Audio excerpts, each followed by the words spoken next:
Hey, Barbela. Hi. I'm gonna start crying. I haven't seen you in so long. Oh my goodness. Rabbi Shlomo Seidenfeld. I want to start with how we met because Okay. it's a very moving story. I was very new to Judaism. I had already been to the retreat where I met you, but this was a year later in 2002. Some of my listeners know my story because I'm very public about it. A little bit of a viral video on my YouTube channel. But if you don't know my story, just very quickly, Bekitzur, I met a conservative rabbi when I was 19. He said, talk to God like he's your best friend. And Mm. 5 years later, after doing something called hispodadut, which is when you talk to God without a siddur, without Hebrew necessarily, whatever your mother tongue is, that's what you talk to God in, usually outside, but it could be anywhere. I was ready to meet Rabbi Aaron, who is, a colleague of yours and like my first Orthodox rabbi. And then I always say, then I graduated from that and I got to meet I knew I was going to cry. My local Orthodox rabbi, which is there's a running joke like if you don't know the answer to a question, ask your local Orthodox rabbi. If it wasn't for that retreat, I probably would have left Judaism because even though I was so in love with Judaism when I met Rabbi Aaron, he taught me what Judaism really was. It wasn't just about having a relationship with God. It was like the Torah, the commandments, 613, not just 10. My mind was blown. We don't hate gay people. Wait, what? I had all these ideas in my head about what Orthodox Judaism was. And meeting him, he took away the word Orthodox and he just said Torah and he said there's a 1.0. You should just learn it. And so after learning Torah for almost a year, there was a breaking point. And Rav Bini, the other guy, the other rabbi who ran the retreat, said, You're going to get to a place where your cup is going to be very full and you can't hold the Torah anymore. You're going to have to go home." And I was like, "What are you talking about? How could you ever get sick of Torah?" Well, what happens for a lot of Baal Teshuvas, people who didn't grow up religious and then become religious sort of overnight, and they go from like Sally to Simcha or whatever their names are. I was Barbara to Bela, and I moved to LA only to pursue my dreams of working in Hollywood. And I get the blessing of living around the corner from you and your amazing wife Mm. and your children. It's a mutual blessing. Mutual blessing. And back up to that, and then we'll talk about the blessing of living around the corner from you for 23 years. It was a cold day in Orlando. It was February, and Orlando gets really cold in February. Contrary to popular belief, Florida's not always hot. And you come out in this navy blue jacket. And I remember it because I was like, who is this guy? He looks like a cartoon character. In fact, when you opened your mouth and you started to speak, and you remind me of my favorite actor since childhood, Willy Wonka, Gene Wilder. And I kept saying, You're like Gene Wilder. You're like Gene. You're like, why are you saying that? I've never been called that in my life. But there was something hilarious about you and that thing that Gene had that nobody else had, Oliver Shalom, which was like when he did comedy, it was a little bit like Will Ferrell. He really committed to the sadness of the character. Mm. I'm wet and I'm wet and like that idea of you just have so much chain. And anyone that spends 5 minutes with you, that's what they know. And then you start talking and then you start crying. And I'm like, is anyone else noticing that the rabbi's, oh, he's really going for it. And then you cried harder and you started to tell stories about your father who was in the Holocaust, Oliver Shalom, who I was lucky enough to meet, and your amazing mother, who I never got to meet, but I heard so many stories about. I feel like I know her. Incredible to hear the way that you lived this Torah life in a modern world. It wasn't exactly like Rabbi Aaron. You don't live in the old city in Jerusalem. You live in LA and you work at like a real estate firm. I'm like, wait, you worked at UCLA, like, and you didn't have a long beard, you had a short.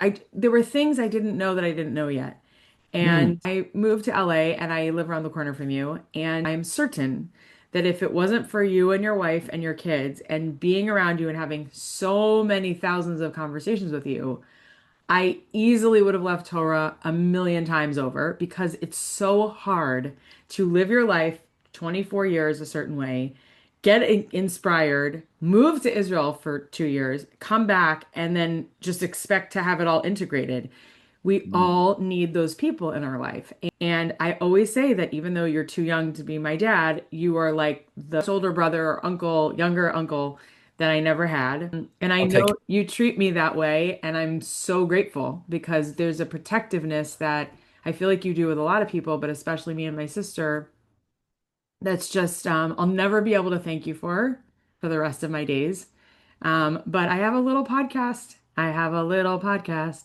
I made it out of clay. And so for years at this point, I've been begging you to come on so that I could, just glorify how amazing you are. And, sometimes it's the local Orthodox rabbis that speak in shul and everybody goes, wow, who is this guy? Oh, he's right here. He's under our nose. You've always resisted having a shul. I don't understand that. I want to get into that a little bit today. But out of all the people I know, I feel like you are one of the few people that lives what my podcast is about, which is forgiveness and how to deal with failure and how to live a life of freedom. So, without more ado, I'm sorry I didn't list all of your accomplishments. I could say you were the rabbi of UCLA. Well, I could say a lot of other things. You have three incredible children and now you have grandchildren, thank God.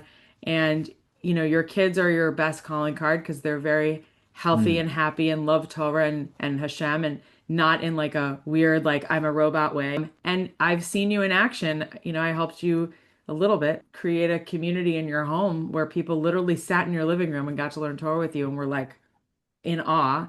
And some of those people went to Israel to learn Torah because they were like, this isn't enough. This has whet my appetite so badly. I need to go to Torah in Israel. So I don't know if that helps, but thank you, Rabbi Shlomo Seidenfeld, for joining us. Mm.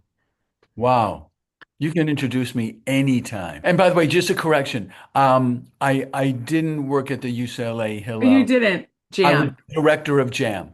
You were the rector of Jam at UCLA Hill, at At UCLA. UCLA. At UCLA. Okay, in the 90s. In Okay, the 90s. Yep. okay. Thank you for correcting me. So let's learn a little bit about you now that we know how you inspired me. How did you get to be in LA doing what you do? What led you to that? What was your background that led you to be who you are today in My any wife, order? my wife, if you're asking how I got to LA, it's through Lolly, my wife, who's a native Angelino, and we met in New York when I was working as the program director of the Brooklyn College Hillel. There, I did work for Hillel, and she was representing Israelite, this outreach program that you know well, and maybe some of your listeners know as well. And she was representing them at an Israel fair that we were hosting, and that's how we met, and we ended up dating bi-coastally. We got married, and I finished out my gig at the Brooklyn College Hill. I went to Israel, got my smicha, got my rabbinic ordination, and then we moved to LA. Professionally and soulfully, it was an amazing. I couldn't have realized at that moment just the opportunity, the platform that it would offer me for the teaching and community building that happened over the years. So I'm grateful. But that's how I got to LA. I got to LA through my wife. And Lolly, we could do a whole other podcast about it. For sure. Yeah, I mean, you're the front. You speak in front. She doesn't like to speak publicly, even though she's done it and she's good at it. But she's more of the every single detail when you walk into your home, the candles set just so, and the way people sit in their chair, and no, sit this person next to that person. I'm in awe of my wife, and I learn from her every day. And I'm not. So do That's I. not just saying that for credibility. Yeah, yeah, no, for sure. Me too. And thank God I've had so many Shabbases in your home where my stepmother even said when she had her very first Shabbat dinner at your house, I Orthodox remember Shabbat it dinner, well. she said that this is what I want for the rest of my life. I want to have a Friday night dinner. And then I said, "Isn't Rabbi Seidenfeld a maid?" She goes, oh yeah, he's really amazing. But I was talking about Lolly, the way that because she's really, she's Hungarian and she loves, you know, candlesticks and, really good soups. And, Lolly is just, she has like when I go to a Shabbos meal, I think of like, the basics, and Lolly has like a list of 30 things that have to happen in order for the Shabbos meal to happen. You being, at the helm of the table, of course, and speaking Torah, but you were born in Canada but raised in Brooklyn, right? Well, I was the Jewish education version of a of an army brat.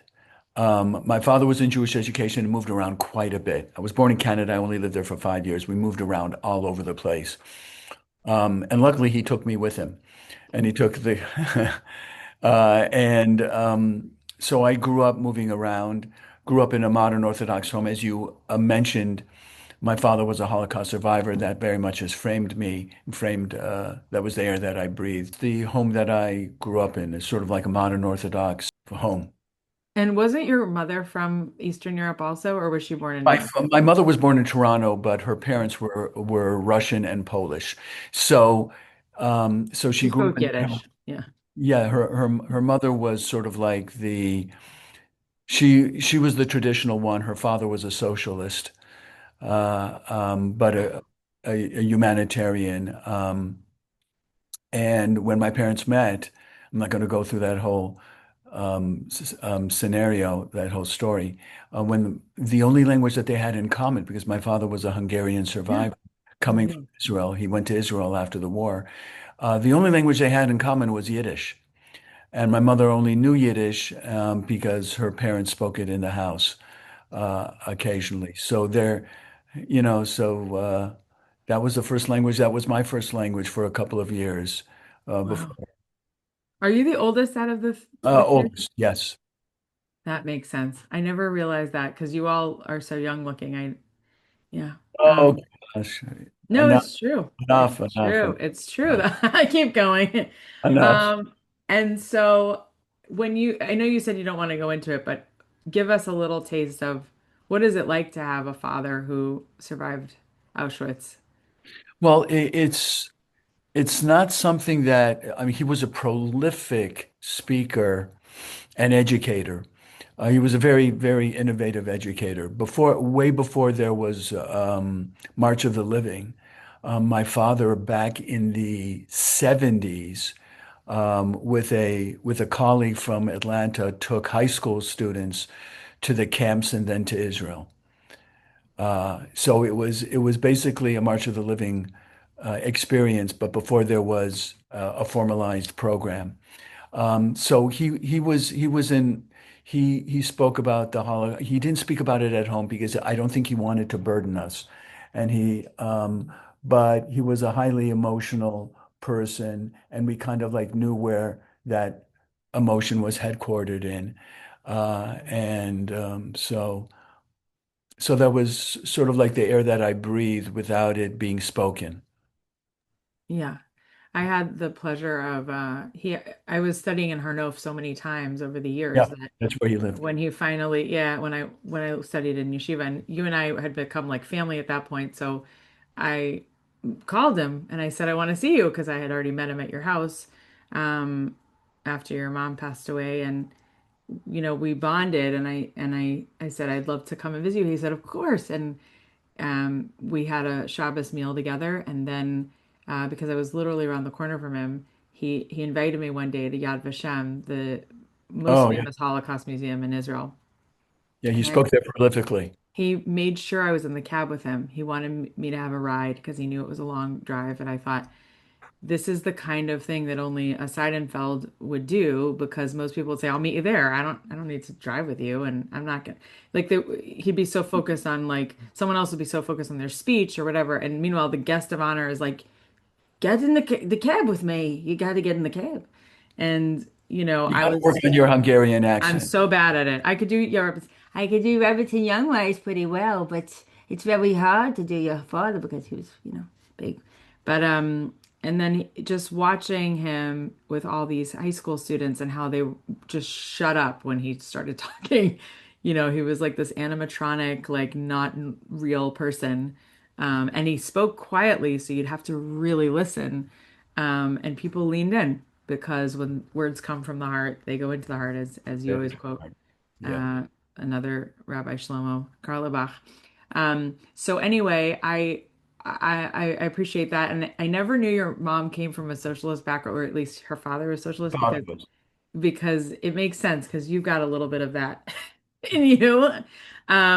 I've never heard you say an unkind word about anybody. I'm not asking you to, God forbid, but you're one of those people that I know if like I needed to get a real take on like, well, how should I approach this person? You'd always come back with a balance. You would never say like, oh, they're a Republican or oh, they're a Democrat. Like you don't see, I know you don't vote. You're like proud of that, or at least Well, you no, I tell do. me. I Oh, do now you vote. vote? Okay. I don't affiliate For the party. narrowly with one party. Okay, then that's what it was. But over the years, you're very private about that. And I always appreciated that because up until very recently, I was never really into politics. And I hate when people talk You know, politics in shul. It's so separating, which is why we both love the Happy Minion so much because it's like a rule. You don't talk politics there, you just talk about God, the real government of the world. What is one thing in your life that happened that probably could be called like one of the big moments that you had to learn how to forgive? forgiveness for me revolves around an awareness and an appreciation for the complexity of people and how we rarely know, well, no, not rarely, we never know fully know the person that we're speaking to, or who has harmed us or has been insensitive to us. We don't know what kind of day they're having. We don't know what kind of house they grew up in. We don't know a lot. It's hard for me. I'm struggling to think of a situation where I had to forgive somebody who wronged me. I'm thinking about my father, a conversation I had with my father, his unwillingness to blame the children of Nazis for the crimes of their father. That really sat with me. I resonate with that. You don't blame children for the sins of parents, but he stated it so emphatically and so matter of factly, and so it was just obvious. Um, but I think that when we hold on to anger or judgment, it's not only coming from the place of, well, somebody wronged me. It's coming from an uh, internal insecurity that is fueling it. When we're insecure, so the opinions of others really carry a lot more weight. And when we're secure with ourselves, we're more willing, or we have a greater capacity for understanding, or for not taking things personally. That's where I'm coming from. Okay, yeah, that's very true. Isn't there a mitzvah though that the children of people who commit terrible crimes, and we call them chet, or a very bad translation is the word sin, missing the mark, like not doing the right thing.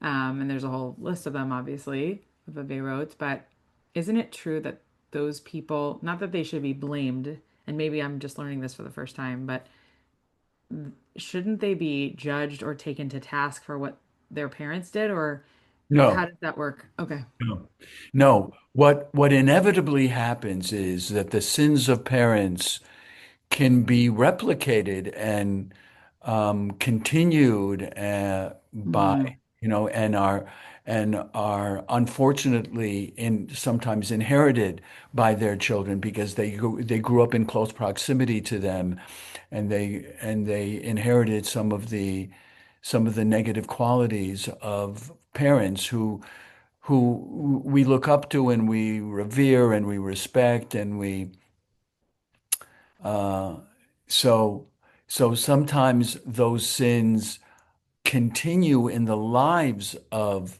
children, um, but we never lose the capacity to detach ourselves from behaviors and from perspectives that are negative and damaging. So we're not punished for the sins of our parents. We're impacted by the sins of our parents. There's a difference. and maybe the whole karma, like a lot of people will say, well, my parents were poor and, you know, yeah, they might have done bad things, but I'm rich, so I'm okay. And it's like you can, or someone will look at a family and say, these people that we know of who did horrible things, their kids aren't feeling what they did. They're not getting any comeuppance or, bad karma for look how wealthy they are. And I always interpret that as, first of all, we have no idea what money means and whether it's a measure of anything in this world. But the actual karma is exactly what you just said. Judaism is all about the meaning of your life and how you create. I've only studied it for 25, 26 years, but it's all about what are you going to do with with the life that you're given. I love when David Sachs, our mutual friend and teacher at our school, he'll always say, why do people say he's worth $5 billion? That's all he's worth, $5 billion? Like when someone's net worth, like I never let someone say that in my presence. I always say that that's all they're worth, and then they look at me and I'm like, because a person is worth way more than money. And it's just so sad that the true karma of someone doing something terrible and what people really need to think about when they're about to make a terrible decision, even if they're doing it because they're going through a difficult time or whatever, is how is this going to affect my children? If or even just the people around me or in my family that come to be, whether it's my nephews or whatever it is. Radiates, it radiates. Yeah, because it's you're 100% right. It's the qualities that we inherit from our parents. And just a little note about that as you were speaking before about your father, you and I had so many talks about my dad while he was alive, and I learned so much about what it means to be a dad from you. And I used to talk to my dad about it, and we had the pleasure of, a lot of kids can come back from a program abroad and say, I had this great rabbi. He was so amazing. Like all these kids that study with Rabbi Kellerman in Hmm. Neve, they're like, he's wonderful. And, once in a while, a parent might go with them to hear a seminar and say, you get to meet him. Oh, I get to meet, Rabbi Kellerman for 2 minutes. I remember the first time my dad met Rabbi Aaron, and I was so excited. And he was like, it was a nice talk, you know. But then he said, but Rabbi Seidenfeld, and I'm not trying to compare you two. I think the world of both of you equally. But I think the only reason why my dad said that, and I repeated it many times to him, is because he really was your friend. Hmm. And even though you knew all these things, these choices he had made, in my life that contributed to my childhood or my dating life or whatever, you always loved my dad so much and you gave him so much unconditional love while he was on this planet. And I don't know if you'll ever know the ramifications of that, but it was very special. You made him want to keep Shabbat.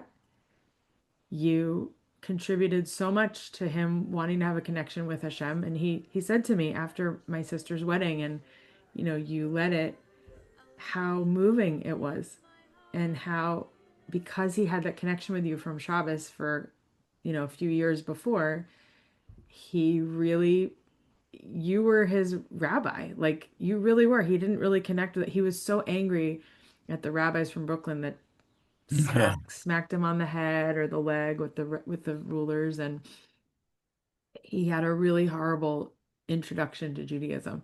Yeah. So I'll never be able to thank you for that in my lifetime, but I learned Torah with my father for the last 7 years of his life So regularly. beautiful. So And beautiful. and I know so much of that on both sides is because of the amount of compassion and unconditional love I learned by just watching you in your life and how you teach. You teach from a place of lead with love. It's really special. I don't think many people are teaching that way. Well, it's the way I'm wired. So it's wiring and it's modeling and it's wisdom that's transmitted when you live a life that exposes you to Jewish depth and Jewish wisdom and Jewish experience. And we don't even realize how experience and how meditation impacts us and forms us and wires or rewires us. Other thing that you taught me in terms of the second question, how to live a life of more freedom, there were times where I was really having a hard time with the Siddur, the Jewish prayer book. Welcome to the club. Exactly. That was the first thing you said. And then I said, how do I get through this? And you'd always repeat this in almost all of your classes, which I always really appreciated because it's so real. There's so many feel-good rabbis. Oh, come to this class. I'm going to make Judaism look really cool and everyone's going to love it and they're going to leave and they're going to be like, whoa, I'm going to keep. And you would always be that rabbi that'd be like, it's hard to do some of these things, isn't it? And then you would quote Chekhov and you'd say, any idiot can face a crisis. It's this day-to-day living that wears us out. And I might be Yeah. watching the line a little Love bit. that quote. Love that quote. Well, I love that quote because I'm a student of the theater. I went to Tisch School of the Arts at NYU and studied drama, and Chekhov was like a required course, right? But you're so like that was such an important thing to say because I think it's just very grounding, and it's why a lot of people will come to Judaism later because they say, I can't do this anymore. I can't just work or go to school and have children and go to the bathroom and eat. There's got to be something more. And that's why someone goes to your class because you're like, well, what else? What else is there? Not just here's the fun things about Judaism. It's like, well, what's the meaning? Right. And you once said to me, there were two things that I'll always remember that you said about my own practice of Judaism. I said, how am I going to read the Parsha every week for the rest of my life? Now that I've been through it like two times, it's like it's going to be so boring. Like, how does anyone? And you said, I want you to go home and write a list of questions about the Parsha that you have. Just start reading it and like just make a short list of like 10 questions. And I was like, okay. And I wrote the questions. I said, now what? And you said, I want you to look at the list next year at this time. Don't look at the list yet. Just make another list of questions and see if they compare. And now I do that all the time when I'm writing a piece about the Torah or whatever, because what you realize is shortcut to the answer. You're always going to have so many more questions, and that's the point of it. It's not to actually find the answers. It's to choose your own adventure. It's to look at the parsha and go, why is this bother? Not just what's bothering Rashi, what's bothering me as I read it. And that was such a brilliant answer.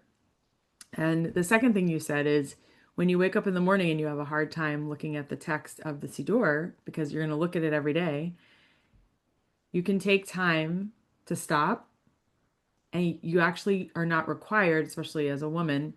There's certain things you have to say, but there's certain things you actually don't have to say.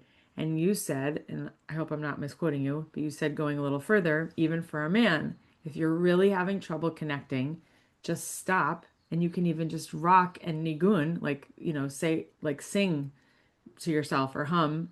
And then when you start to feel it again, you can go back, but you can always take breaks. You don't have to do everything like perfectly in time. I still hold by that because there are some times where I want to do all the davening. I still daven every morning, but there are also times where I just want to sit. And even though you said sometimes I just sit in my tallis and I just rock back and forth and I try to connect to Hashem, period, without the word. Yeah, I think about that a lot. So Mm. thank you. You're welcome. Yeah, tefillah is, I can't cite the source, but when I came across this quote many, many years ago, it really deeply resonated with me when we're talking about prayer. And prayer is just another word for deep longing, for connection. And that's what every Jew, non-Jew, every soul wants is sort of like whether they know it or they don't know it. That's what they're looking for, and that's what that nurtures them. So there's this quote that said that prayer is warfare.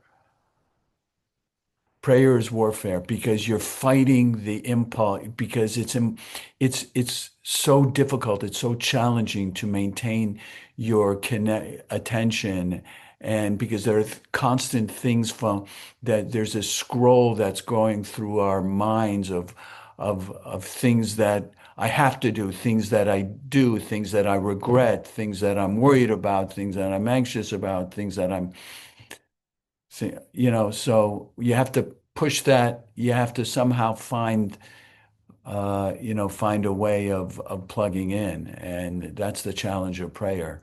We all want it, and sometimes it requires us to sort of like step back and find a way of plugging in beyond the written word. So now we're going to switch to failure. Um, how do you deal with failure in your life? And have you ever had, uh, feel free to answer both or one. Have you ever had a student or someone on the street, because you're notorious for, like me and my mom and my sister, I think that's why we get along. You could talk to anybody at any time. You're one of those people, which is such an amazing quality.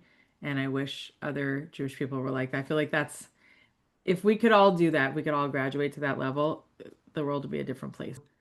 if you ever come across people, because you once told me, I think I was in your, it was when I was living in your back house for like a minute because I was coming back to LA, and you're like, come live with us for a little bit. And you said, I want to share a few stories with you. And we sat down and you just started telling me all these crazy stories about people that just came up to you and started talking to you about their Yeah. worst problems of life. I said, I think you're just a magnet. You're such an amazing empath, and people just want to talk to you. So I don't know if it's the Kippah, but I think it's just you and your essence. But if you want to ask, if you want to answer, about anything that ever happened that way when people told you about their biggest Yeah, struggles. listen, I have one story that for me probably Okay. is my go-to story when it comes to the question of failure, which I'm not I don't really love that word because it it implies that there's not something that even when we don't live up to our highest expectations of ourselves, even though we put in massive effort and it doesn't materialize in the way that we envisioned it happening, it doesn't mean that it was a failure. We only fail when we fail to believe that there might be a higher purpose to whatever we're going through. That's then the experiment was experience, and the experiment was a failure. Here's a story, and maybe you'll remember it, or maybe I never told you. It ended up being about 16 years. I drove carpool. I drove my three girls to a school across town. And my ritual was I dropped them off and it's a different neighborhood than the neighborhood that I live in. While I was in that neighborhood, I decided to pray chakras, the morning service. I used to go to this shul, a Hasidic place, a Hasidic place on La Brea called Beis Yehuda. And I would pray there, and they have a mikveh there, and every once in a while I'd immerse myself in a mikveh, and it was a really nice ritual. It exposed me to a new community, a new energy, a new prayer energy. There were some usual suspects of homeless people or poor people that would walk in, with a cup, raise literally living expenses because many of them were on the street or living really deprived lives. And there was one person in particular, maybe more than one, but this one really stands out that caught my attention. And I don't think I ever introduced myself or by name. Maybe I did. And instead of coming with a cup to raise money, he came in with a little box that had in it a miscellaneous of items, pencils, Snicker bars. I don't even remember, just like, and he would sell it. So, and in this way, it was he did it for self-respect. He didn't want to see himself as a beggar. He wanted to see himself as someone who was making every effort to raise money for to to support himself. He needed that. And his one of his hands, or maybe both of his hands, were disfigured. And he told me he was in Vietnam, and I mean, there's a whole long story. I'm not sure I've got it all down. But one particular morning, so we had this every time we saw each other, we smiled. I used to buy things from him. My cavities started being impacted by the amount of Snicker bars I bought from him. And one time he comes over to me in the middle of davening, and they were all told to wait until the end of the service to raise money so that they don't interrupt people. So one time he came over to me, and with tears in his eyes,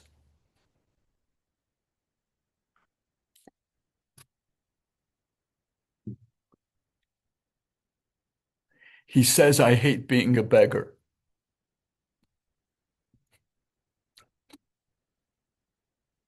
That's what he said. And I turned to him without hesitation, and I said, "You're not a beggar. You're my teacher."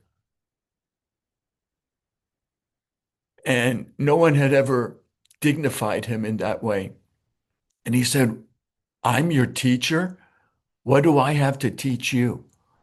What can I possibly teach you?" So I go on to tell him that you teach me how to face adversity with grace, how to persevere through difficult times. For me, that's more of an abstract, but you live it on a daily basis. And I meant it. And he saw that I meant it. He saw that it wasn't just a line and it wasn't a line. It was something I felt. And I remember that moment vividly. I remember, and just how it really coalesced this notion that even when if you live a life that appears to be a failed life, that you still have something to contribute. And Wow, it's beautiful. I knew you were gonna make me cry from something you said again in real time. But before we close, because I know you have a million things to do, it's Friday, and I used to love watching you get ready for Shabbos. Sometimes I would catch you in the car. I still have this vivid memory of being on like Rexford and Casio once, and I saw you in the car. I don't know if I ever told you this. And you were jamming out to a song. It was Erev Shabbos, and you were and getting ready for Shabbos. And I yeah, remember thinking, that's my rabbi. uh, yeah. I Because wonder what the you, song was. I don't know, I don't care. The Yeah, windows were up, but you were having a blast. And yeah, that is how I'll always remember you. yeah. Because there's a That was lot of my things, father also. My father was that way also, just full of brimming with life and yeah. exuberance. And I've seen you take a few punches in life too, because I had the pleasure of being in your living room many times. And, you know, um, I'll never forget what your brother went through and, Phyllis, and you have so many giants in your family. It's like Yeah. the amount of adversity that your family has had to go grow through, as I always say. It's just unreal. And you still have this like, okay, so what's the silver lining here? What's the meaning? How do we learn from this? If you could go on Pierce Morgan, now that I've been in the news, I feel like you know, as a commentator in Israel, I feel like I have this responsibility to try to get people to think about their ideology because to me, that's the only conversation we should be having. Should see Mashiach like right this second, please God. All of these wars are not about land or oil to me or even the safety of human beings. I really think that they're about ideology. That's what I believe. And so if you could go on to CNN right this second, which I know you wouldn't want to do because you hate the news and all this stuff, and I don't blame you. But if you could, if they gave you a 2 minute piece and they said, okay, Rabbi Shlomo Seidenfeld, you have 2 minutes. Why is the world so bleak right now? And what can we do to make the world better? To sound cliche-ish, darkness can't be defeated by weapons. Weapons will never defeat darkness. It'll defeat an enemy at a given time, but darkness will resurface. It always does. The only way to defeat darkness is by adding light, and that's my mantra, and that's my mission, and that's my advice and my prescription for people to to be lights in action, to to know. First of all, you have to know that you are a light in order to be a light. So you first have to know that you are a light. You are a unique, indispensable light, and then be a light. And that's what I would urge people, implore people to do, and people that there's this quote. I'm sure you've heard it before. I don't know who the author of the quote is. Hurt people hurt people. People who have a capacity to damage others are damaged themselves. Now, the source of the damage may vary from person to person, from ideology to ideology, but just continue to be a light. Make that a priority. That's the only way that darkness will be defeated. As a follow-up question, what do you wish people knew about Judaism that they clearly don't seem to know when like the media quotes God knows who as a mouthpiece for Israel. Or I mean, we have these, I hate the word self-hating because I actually don't think they're self-hating. I think they're just misguided, miseducated Jews, but I'm I sure you've agree. heard of them. I And agree. we have like Jon Stewart and Ben and Jerry and George Schwartz, aka Soros, and Gabor Mate saying, and Max Blumenthal, who in name only, he's not even Jewish. His father wasn't even Jewish, but his father had Jewish blood and he has this name and everyone thinks he's Jewish. And they're saying horrific things about Judaism, the Jewish people, about the state of Israel, the government of Israel. What do you wish people knew about us that is so obvious to you that the world just seems to be deaf or doesn't know because it's not mainstream? There are people whose minds are sealed shut hermetically. There are minds that are somewhat open, but and my objective is never to change a mind, it's to open a mind. So the question is, what's going to open a mind? Projecting a different face than the face that they believe Judaism represents, the values that conservative, traditional Jews believe in, by contradicting that with kindness, with compassion, with with a respect for opinions that are different than your own. Respectful dialogue. I remember once a professor of political science at Brooklyn College. He's become quite a controversial figure. His mother was a Holocaust survivor, and he was equating Zionism with Nazism. And I showed up at his lecture, and afterwards I reached out Was to it him. Norm Finkelstein? It was Norm Finkelstein, yes. Because he was at Brooklyn College, that's where he started before he wasn't given tenure. I reached out to him afterwards and I said, I found your premise very disturbing and I'd like to discuss it with you. I didn't judge him. I just said, I'd like to discuss it with you. Would you be interested in getting together and having a dialogue in front of students? Where there was a free exchange of ideas and perspectives and whether we could find some common ground or dispel some notions. He said, Shlomo, this was the only interaction I've ever had with him, so I don't want the audience to think that I had a relationship with him. I did not.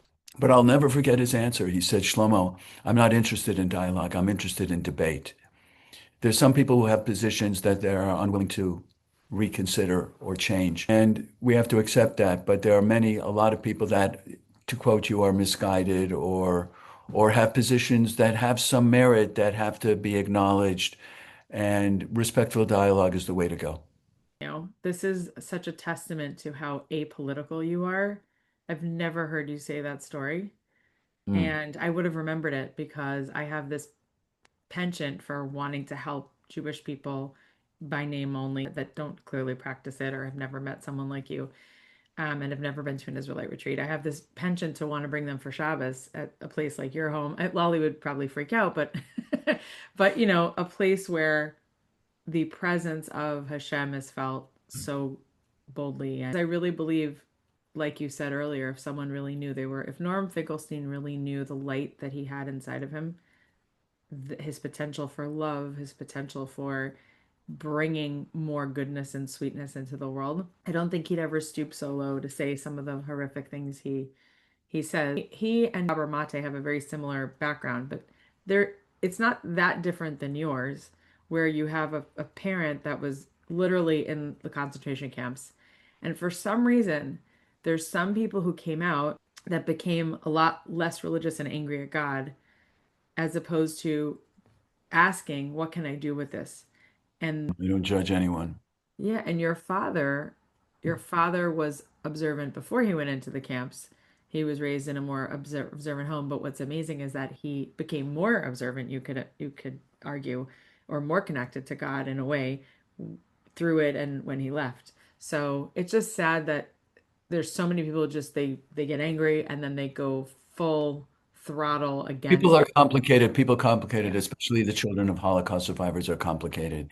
Yeah. And he probably in his mind thinks that he is approaching this subject from a humanistic perspective, Sure. uh, and it's just that it's frustrating when somebody closes their mind to dialogue and only insists and they become entrenched in their position and an unwillingness to see them married in some other person's perspective. It's a beautiful way of putting it, and it reminds me a little bit of like Paro, who, God was like, "You sure you don't want to come back? You sure you don't want to say maybe I was wrong?" And it's like his heart was hardened. He went to a place where there was no return. Yeah. And it's interesting because I feel like we're seeing in real time in the news, in the media, like two camps. There's the camp of people that really want to grow and learn and get closer to God. And then there's the camp of people that want to be right or want to double down on their version of what God, the Torah, the Bible, whatever it is, their own version of their own, and they're really creating two groups. That's what it feels like to me. I don't know, and it crosses it cuts across lots of different faiths. It's not just Jews and non-Jews. Like I think in the past it was the Jewish people and everyone against us, and now it's like, nope, there's like some Christians that joined us and Catholics and even Muslims and there's this group that's like, wait, we have this world to save. We want to live in peace and harmony. And then there's another group that's like, excuse me. I also forgot to mention that when my dad, uh, a few years ago, was getting very sick with cancer, Lolinu, my stepmom came to me and she said, how do I know that our marriage is eternal? And she used that word eternal, and it like kind Mm. of rocked me. Mm. And I said, well, Yeah. where's your ketubah? And she said, what do you mean? I said, well, I remember asking halakhically if I could go to your wedding because it was on Saturday night and you wanted to have it with the sun going down. And so I had to ask all these shilas, and I was sleeping at the hotel so that we could walk out and go to the wedding. And I said, I think you had a pretty kosher wedding, but who signed it? And I was like asking all these questions. Were there two kosher edim and ketubah? I can ask Rabbi Seidenfeld about it. And she said, okay. She couldn't find her ketubah. How do I do that? I said, well, you need a kosher wedding. And she said, but we've been married for like 18 years. I said, I know, but you need a kosher. So she called Lolly. She called Lolly before she called you. Of course. And and you guys got on a plane and we had the tiniest wedding right outside my dad's apartment, overlooking the jetty. It was so holy. And then we had another Rav that lived in the area, who came to the wedding so that he could be the other kosher aide. And what's so interesting, I don't know if you remember this, but he was one of the three rebbeim that signed my dad's get for my mom. Oh, Crazy detail, but Hashem is, as you always say, Hashem is in the tiniest of the details. So here is 18 years later, my dad getting married on Chai, and the guy who I happened to ask because Steve Eisenberg was busy, because I would have loved to have had Steve there. Um, he was the next guy I asked, and he's like, "Yeah, sure, I'll do it." You no just coincidences. God doesn't do random. One of my favorite stories is about a stranger walking up to you at Starbucks. So when I first moved to LA, I taught a Torah class to some supporters of the local Aish Torah, a group of 5 or 6 couples in Bel Air. And my ritual was I would go to a Starbucks in Beverly Hills. I'm not a coffee drinker. I love the aroma of coffee. I love the ambiance of coffee. I just don't like coffee.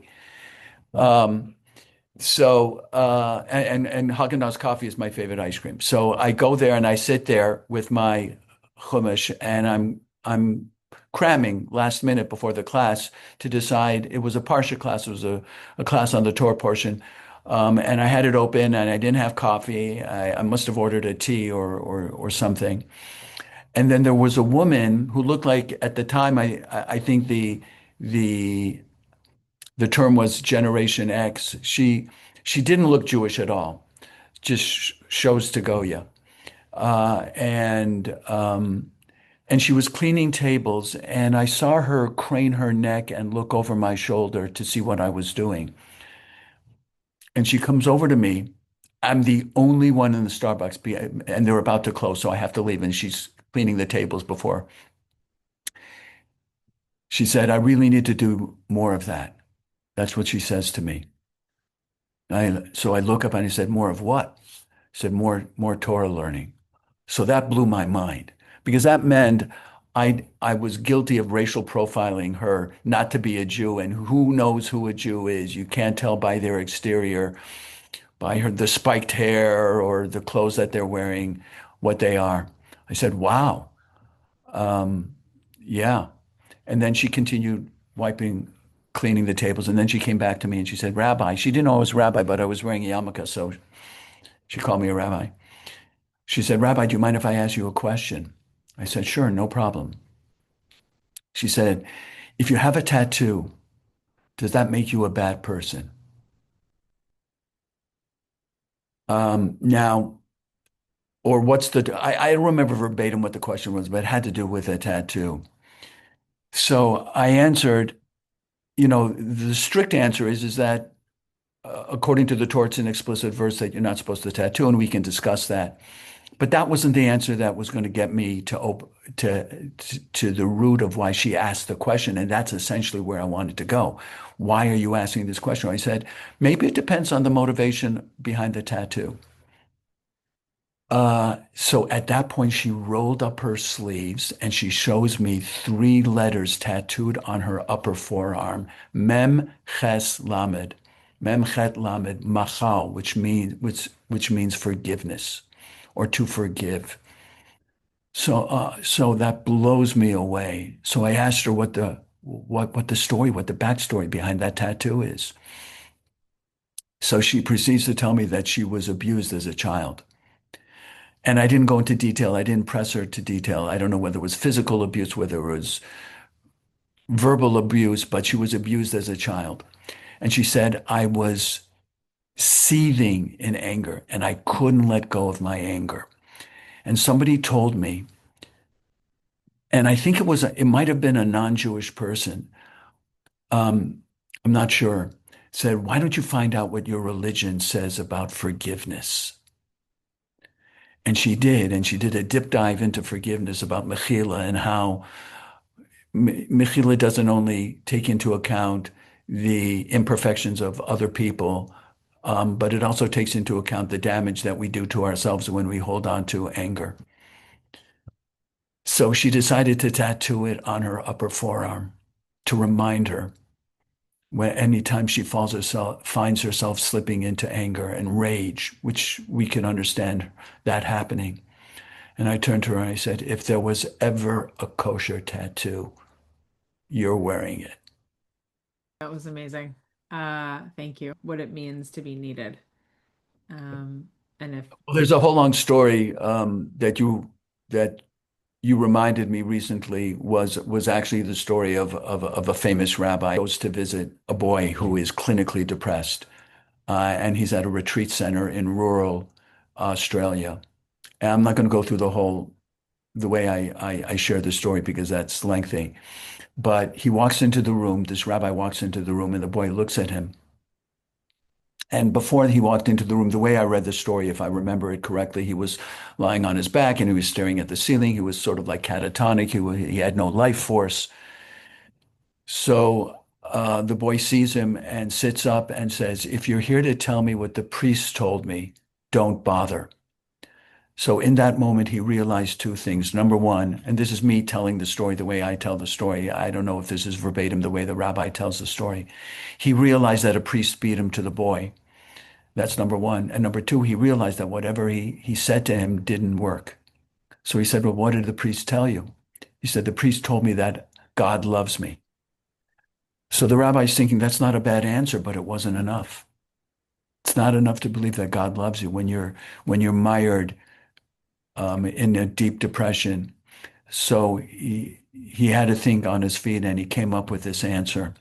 He said, well, I don't know if God loves you. I think that's what he said. But I can tell you something with certainty. God needs you because on a planet of 8 point whatever billion people, he added you to the equation. Find out why.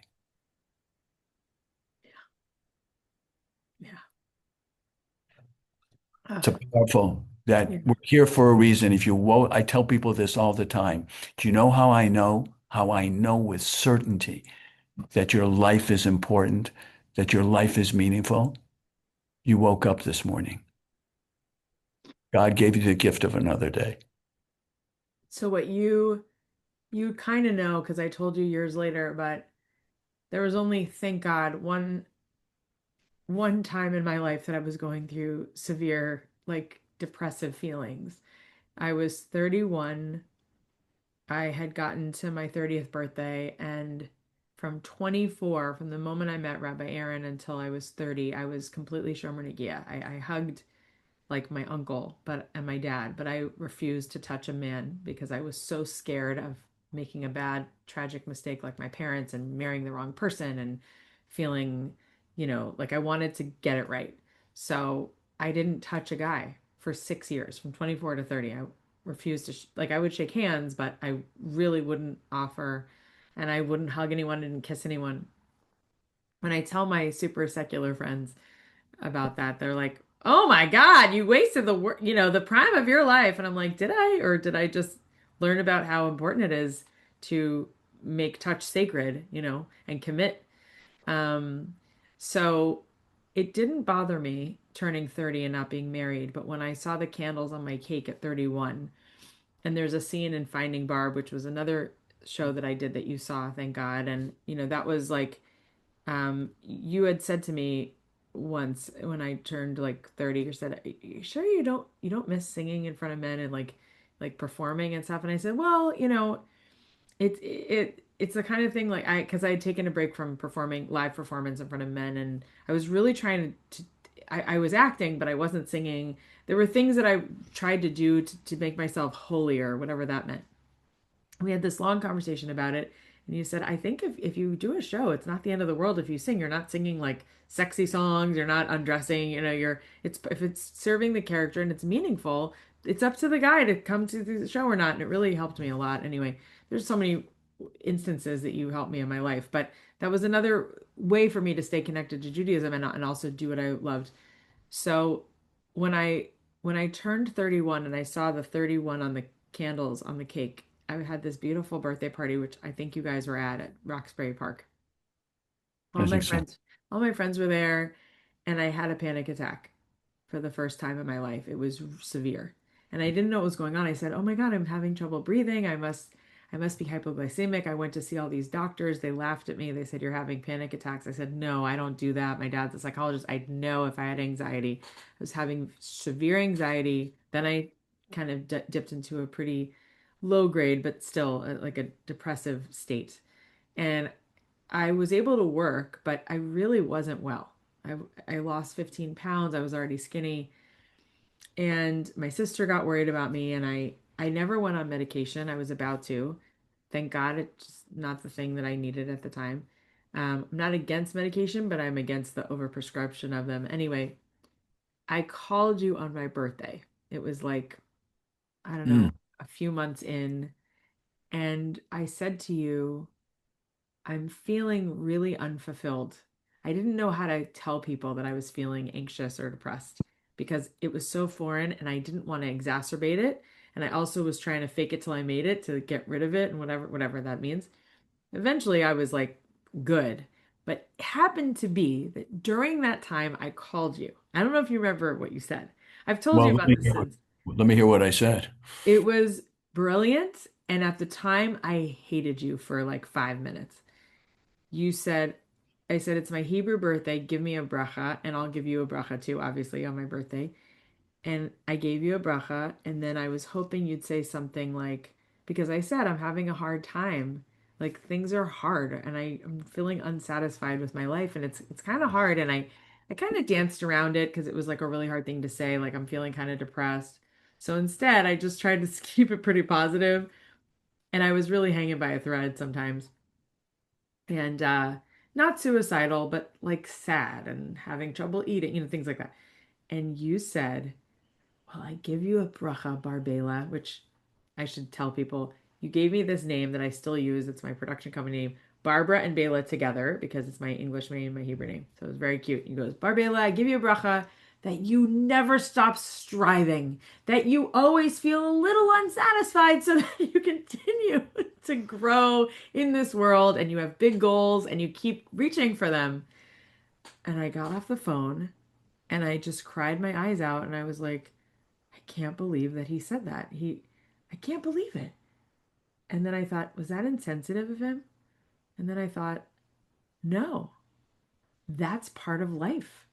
Part of life is to have the bitter with the sweet. And it really helped me in the end because, look, I wasn't being fully honest with you. I wasn't telling you that I was going to see a psychiatrist and I was, struggling so much because I was so embarrassed. And I didn't want to be in that category of like mentally Mm, unwell people. Now mm. that I'm in my master's for family therapy, I realize how normalized it is. And it's just more than 50% of our population is prescribed and told that, and whether it's real or not, whether it's true or not, these boxes, these labels, it's a thing. People learn how to be depressed in a way because they don't have Judaism, because they don't have this idea that that's part of it. You're gonna feel like, oh, I'm 31. And what I got from you is we make plans and God laughs. We want this. And sometimes we only, like you said before, there's no failure here. We might not get all the way here to what we want, but that doesn't mean it's bad. It just means it's part of life. You're going to strive and it's the journey. It's the trying along the way, but not to be sad about it. So I'm actually grateful for the bracha, even though at the time I was so upset. I had no idea. Yeah, listen, that bracha, I hold by that bracha. I stick to my guns on that bracha, and that is that when people stop striving, that's when they're really at risk. But when people keep on shooting and trying and dusting themselves up off and getting back up again, that's the dance of life. And that speaks to your quote. It's the day-to-day living that sometimes wears us out because we Yeah. have to keep getting up. I'm so grateful that you were my random local Orthodox rabbi and one of my favorite Israelite rabbis. So thanks. And I wish you a great Shabbos and Too. thanks for coming on. It was a pleasure. Thank you for having me. Really. It's an honor knowing you. Uh, Same. Okay, kol tuv, kol tuv. Okay. Thank Okay. Bye. Thank you.